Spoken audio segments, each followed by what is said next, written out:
Hello everyone, it's Shirley here. Today I want to share a tip with you, separating and counting out how many squares of fabric I had. So of course I'm struggling. What I used to do was use my pokey tool and use the tip to count my fabric. And then I found I was always looking for my pokey tool, which gets lost all the time. At my local fabric store, I found these little silicone or rubbery type feeling little, I call them little finger cots. They're supposed to fit on your finger when you're doing free motion quilting. I found them really helpful, and I put this on every time I go to sew. I can now flip through and count my stack of fabrics very easily. One nice thing about these silicone ones is that you can get them any size. They will fit on your finger, and if you do have long nails, your fingernail will fit through the end.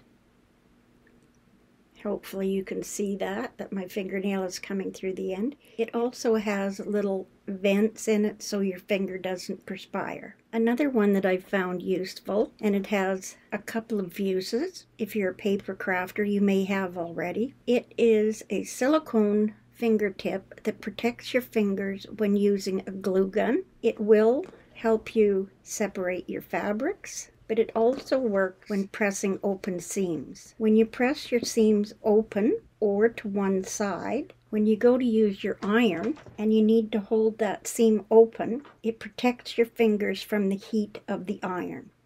This one is used for when you're flipping through papers.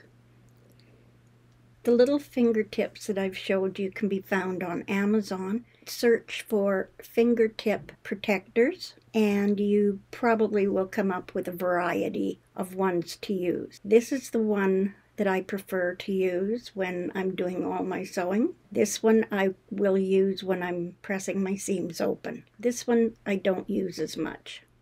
The other thing that you could try, rubber gloves to wash your dishes, and you get a hole in your rubber glove. Instead of throwing it away, cut the fingers off. Rubber gloves have a little row of texture on them that you can possibly use to flip through.